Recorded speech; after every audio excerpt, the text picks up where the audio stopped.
I gifted my parents their dream home. Paid in full. A few months later, my dad called me late at night. My sister's husband had taken over the house and locked them out. My sister told me to relax. I stayed calm.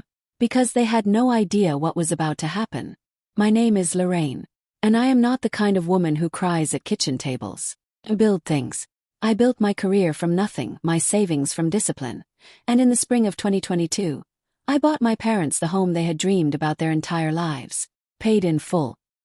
No mortgage. Do you know what it feels like to hand your mother the keys to a house that's actually hers? I cried that day and told myself it was the last time I'd cry over that family. It wasn't. My parents, Donna and Gerald, had spent 32 years renting. My dad worked a shipping warehouse his whole adult life. My mother cleaned other people's houses. Neither of them ever asked me for a single dollar after I started making real money as a project manager in commercial real estate. That's exactly why I did it. The house was in Knoxville. 4 bedrooms, a covered porch, a yard big enough for my dad's vegetable garden. When my mother walked through that front door for the first time, she touched the walls like she was afraid they'd disappear. I held on to that memory a lot in the months that followed. Because what came next I could not have imagined. My sister Patrice is 4 years older than me and has always lived by one philosophy. Whatever Lorraine has, Patrice deserves. I don't say that with bitterness anymore. Just clarity. She married a man named Dwight 6 years ago. Dwight is the kind of man who walks into a room and immediately calculates what he can get from it. 2 failed businesses. 3 unpaid loans I knew about personally. And a confidence in himself that had absolutely no business being that large. In the months after I bought that house, something felt off. Patrice and Dwight's visits to Knoxville were happening too often. Dwight had started calling the guest room his office. My mother's voice on the phone carried a tension she was trying hard to hide. I asked her about it in August. Everything's fine, she said. Patrice and Dwight are just between places right now. Would you have pushed harder? Because I didn't. I told myself it was temporary. A month at most. I was wrong. The truth arrived at 11:47 on a Tuesday night in October, when my father called me. Gerald did not call after 10 o'clock. Ever. So when his name lit up my screen that late, my stomach dropped before I even answered. Daddy, what's wrong? Lorraine. His voice was quiet. Too controlled. We're sitting in the car. What? Where? In the driveway. Of our house. Why? Another pause. Long enough to make my chest tight. Dwight changed the locks. I sat in my Charlotte apartment holding my phone, and something went completely still inside me. My parents. In the car. In their own driveway. Of the house I paid for in cash. My mother's voice came through in the background, fighting back tears. I told my dad to drive to a motel. I'd cover everything. Then I hung up and sat in silence for 4 minutes. Then I called Patrice. She picked up on the second ring. She'd been expecting it. Before you start, she said. Dwight and I needed space and Mom and Dad were being. Patrice. My voice was almost a whisper. Did your husband just lock our parents out of the home I bought them? It's more complicated than that. And then, this is the part that told me everything I needed to know, she said. Lorraine, just relax. You're being dramatic. It's one night. I was not calm in that moment. Not even a little. But I didn't erupt. Because in about 30 seconds flat, something had clicked into place in my mind. Plan. And it was going to require me to stay very composed. I told Patrice goodnight. Hung up. And I started making calls. They had absolutely no idea what was coming. Has anyone ever treated your generosity like it was just their right? Tell me in the comments. I genuinely want to know I'm not alone. And if you're staying for what comes next, hit like. Gets very interesting from here. There's something Patrice and Dwight never thought to look into. When you buy someone a house, the name on the deed is everything. And because I had worked in commercial real estate for 11 years and seen enough family property disasters to fill a courtroom, I had been very careful. The house was in my parents' names, but a clause written by my real estate attorney Patricia Holt required any change in occupancy to be approved by all named parties. Dwight had changed the locks on a house he had zero legal standing in. That was my first call that night. To Patricia. Yes, at midnight. She wasn't thrilled. But when I finished explaining, she said 7 words I'll never forget. Lorraine, he has no rights here whatsoever. I slept 3 hours. By 6 in the morning I was in my car heading to Knoxville, And no, I did not call ahead to warn Patrice. Surprise is a resource. I wasn't about to waste it. My parents had spent the night at a Holiday Inn 8 minutes from their own home. When I walked in, my mother hugged me so hard I felt it in my spine. My dad sat by the window looking like he'd aged 5 years overnight. He kept apologizing for what I couldn't understand. "Daddy, stop. You didn't do anything wrong. I should have told you sooner," he said quietly. "They've been there almost 3 months, Lorraine." Closed my eyes. 3 months. Patrice and Dwight had moved my parents out of their own bedroom and into the guest room, taken over the kitchen, and apparently decided that going from guests to owners was a natural progression that required no one's permission. And it got worse. My mother told me Dwight had started receiving mail at the house. Had told neighbors he and Patrice were taking care of the place. Had mentioned to someone at the hardware store that they were thinking of renovating. His name was not on a single piece of paper connected to that property. I got my parents breakfast, made sure they were settled, and drove to the house. Patrice opened the door in a bathrobe like she owned the place. Which was exactly what she believed. "I didn't know you were coming," she said. "I know," I said pleasantly. "Can I come in?" She stepped aside. I walked through my mother's home and took in what Dwight had done to it. Furniture rearranged. My mother's decorative boxes stacked in the garage. A full office setup in the living room. Second monitor, mini fridge, the works. Dwight appeared from the kitchen holding a coffee mug, looking entirely too comfortable. "Lorraine," he said like we were colleagues. I sat down on my mother's couch, pushed to the far wall to make room for his desk, and placed 3 things on the coffee table. The property deed, a letter from Patricia Holt, and a locksmith's business card. Dwight looked at the papers. "What is this?" "Me being polite," I said. "The next version of this conversation involves a sheriff." Patrice started in immediately. They had nowhere to go. I was being cruel. Family didn't do this to each other. And honestly, part of me felt it. Part of me hated being in that position. Then I thought about my dad sitting in that motel room, apologizing for something that was never his fault. That part of me got very quiet. "You have 72 hours, I said. "Patricia's number is on the letter if you have legal questions." I stood up, picked up my bag and headed for the door. "What exactly gives you the right?" Dwight started. "The deed," I said. "Have a good morning." I walked out, got in my car and called my parents. "Go find somewhere nice for breakfast," I told them. "You're going home in 3 days." Patricia had been clear. Dwight had nothing. No lease, no legal residency, no claim of any kind. What he had was nerve. And nerve is not admissible in court. But Patrice had one more card she thought she could play. She played it the very next morning. If you're sitting there thinking, the audacity. Just wait. Because what came next had me questioning everything I thought I knew about my own family. Stay with me. The next morning my phone rang at 8 a.m. It wasn't Patrice. It was my mother. And she was crying. Not the restrained, trying to hold it together crying from the motel. This was different. This was the kind of crying that means something has shifted, that someone has said something they cannot unsay. "Mom, slow down. What happened?" "Patrice called me this morning," she said. "She told me that if we go through with this, if we make them leave, she's done. With all of us. She said she'll cut off contact. With me, with your father, with everyone." There it was. Patrice's last card. Her own mother's heart. I want you to think about how calculated that is for a second. She didn't call me with that threat. She called my mother, a woman who had spent her entire life keeping that family together, and she aimed it perfectly. My mother was sobbing. "She's my daughter, Lorraine. I can't lose my daughter over a house." "Mom," I said carefully. "She locked you out of your own home." I know that. But she's still my child." I sat with that for a moment. 'Cause I understood it. I didn't like it, but I understood it. My mother wasn't weak, she was a mother. There's a difference. But I also knew this. If Patrice's threat worked, it would never stop. Every boundary crossed from that point forward would come with the same weapon. We'd be managing her behavior forever. I told my mother I loved her. I told her to give me the day. And then I did something I hadn't done in a long time. I called my cousin Renee. Renee was the kind of woman who had seen everything and feared nothing. She was 62, sharp as a tack, and had raised 4 kids on her own after her husband walked out. She also happened to have known Patrice since childhood and had zero patience for what she called Patrice's performances. I told her everything. She was quiet for a moment. Then she said, "Baby, your sister has been pulling this move since she was 19 years old.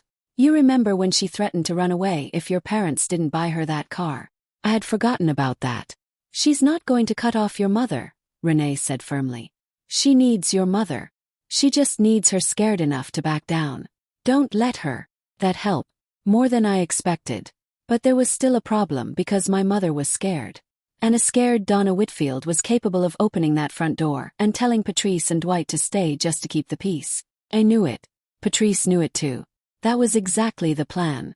So I made a decision. I drove back to the Holiday Inn, sat down across from both my parents, and I laid everything out. Not just the legal facts, those they already knew, but the pattern. I walked them through every time Patrice had used this exact same move. Car. The time she didn't come to Christmas because she was angry about something Dad said. The loan she'd asked my father for 2 years ago and never mentioned again. My dad was nodding slowly before I was even halfway through. "She does do this," he said quietly, almost to himself. "Every time," I said. "And every time it works, it gets a little bigger." My mother wiped her eyes. She didn't say anything for a long moment. Then she straightened up in her chair. And if you knew my mother, you would know what that meant. Donna Whitfield straightening up in her chair meant a decision had been made. "We're going home in 3 days," she said. "Like you told us." Could have cried. I didn't.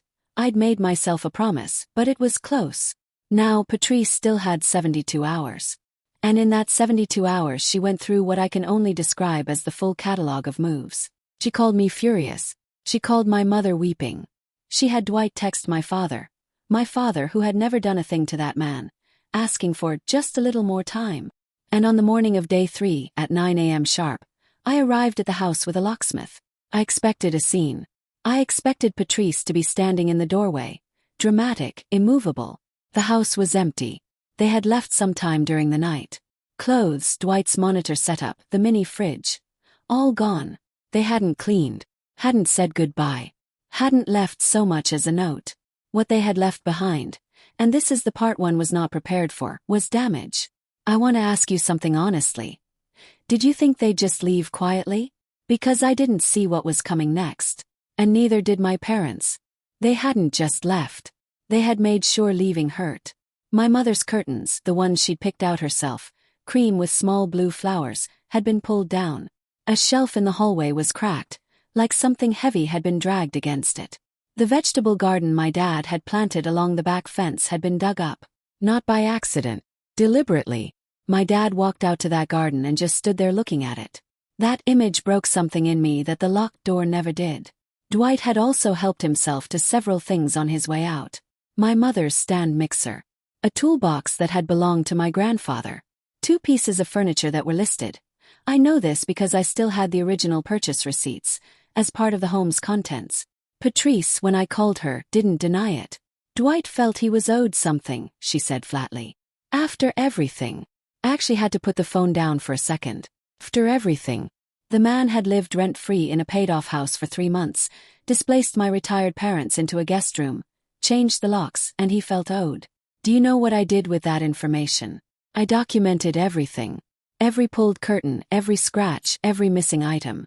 Patricia Holt had already told me that what Dwight had done with those belongings had a legal name, and it wasn't borrowing. But here's the thing about damage. The visible kind is actually the easier kind to deal with. You can photograph it. You can file a report. You can replace a mixer and repair a shelf. It was the other damage I was thinking about. Because my parents went home that day. Back into their own house, back into their own bedroom, and they should have felt relief. My mother had her keys. My dad walked his own floors. That should have been enough. But my mother cried that whole first evening. Not out of sadness exactly. More like the way you cry when something you trusted turns out to be hollow. She kept straightening things, rearranging items back to where she'd had them, and every time she found something moved or missing she'd go very quiet. And my dad, who never said much, said this. "I keep thinking about how long it was going on before I called you. I should have called you sooner, Lorraine." That sentence lived in my chest for days. Meanwhile, Patrice had gone fully silent. No calls, no texts. True to her word. The silence she'd threatened my mother with was now in full effect, and she was clearly intending it to sting. It did sting.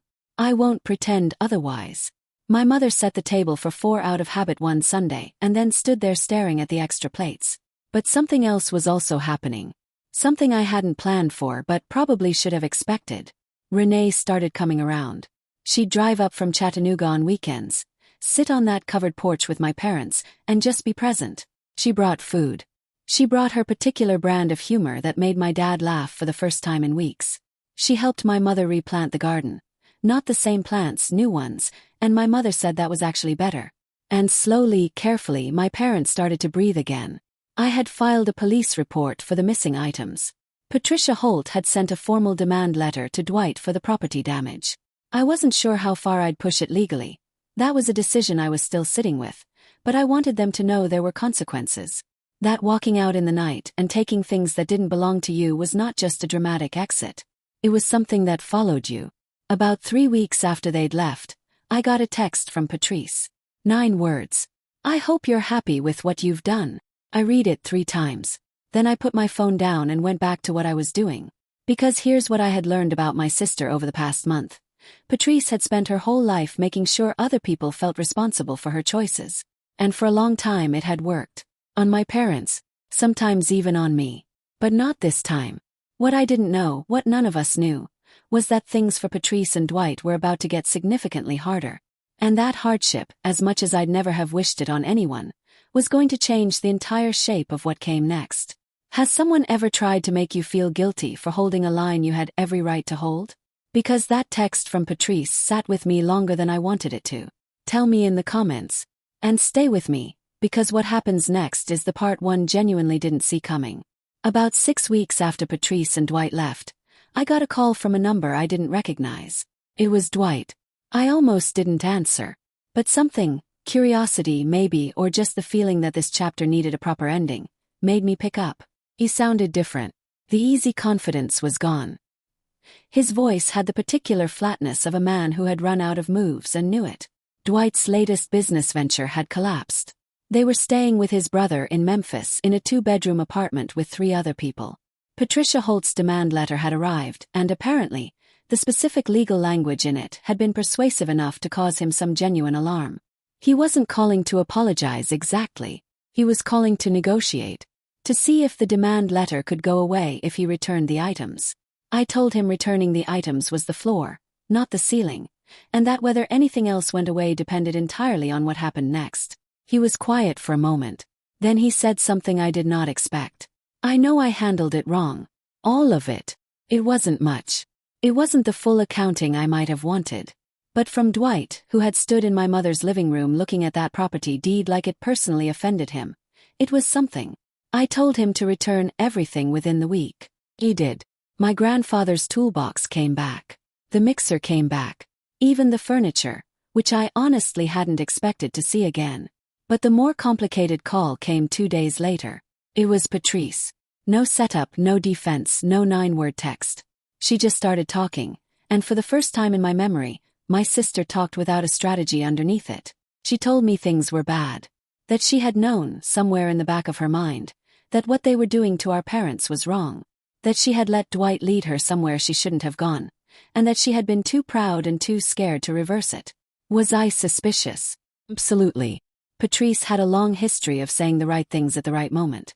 I sat there listening and running everything through the filter of everything I knew about her.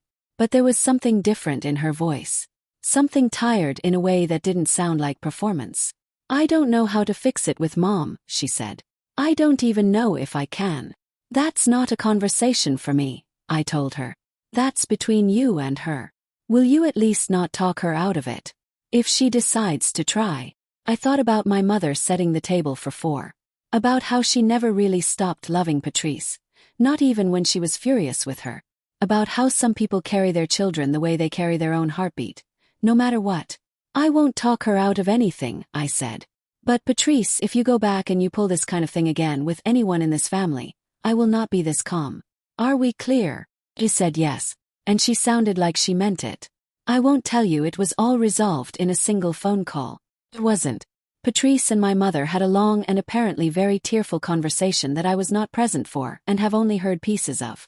My dad, characteristically, said very little to Patrice directly, But the following month, when she and Dwight drove up to Knoxville, he opened the front door and let them in. That, from Gerald, was the equivalent of a full reconciliation speech. Dwight was quieter. He helped my dad fix the shelf he'd damaged on the way out, showed up with the right tools, didn't make a production of it. My dad showed him what needed doing and they worked in silence, which for those two was probably the most honest exchange they'd ever had. My mother's new garden came in beautifully that spring. She'd planted dahlias and tomatoes and a row of sunflowers along the back fence. Renee drove up from Chattanooga for the weekend and the five of us sat on that covered porch on a Saturday evening. My parents, Renee, Patrice, and me, and it was not perfect. Families that have been through something real are never perfectly comfortable again. There are things that stay tender. But my mother laughed that evening. Really laughed at something Renee said. And my dad fell asleep in his chair in the way that meant he felt safe enough to let his guard down. That was enough for me. Because here's what I know now, on the other side of all of it. I did not buy my parents that house so it could become a battleground. I bought it so my mother could stop touching walls like they might disappear.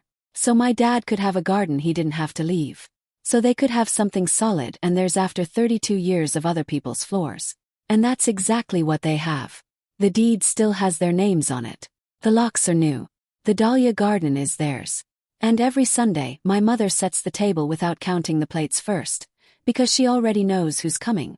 That after everything is what a home is supposed to feel like. If this story stayed with you, if any part of it felt familiar, I'd really love to hear from you in the comments. And if there's something you didn't like or something I could have handled differently, tell me that too. Can take it. Hit like if you stayed all the way to the end because it genuinely means something. Thank you for listening. It helped more than you know.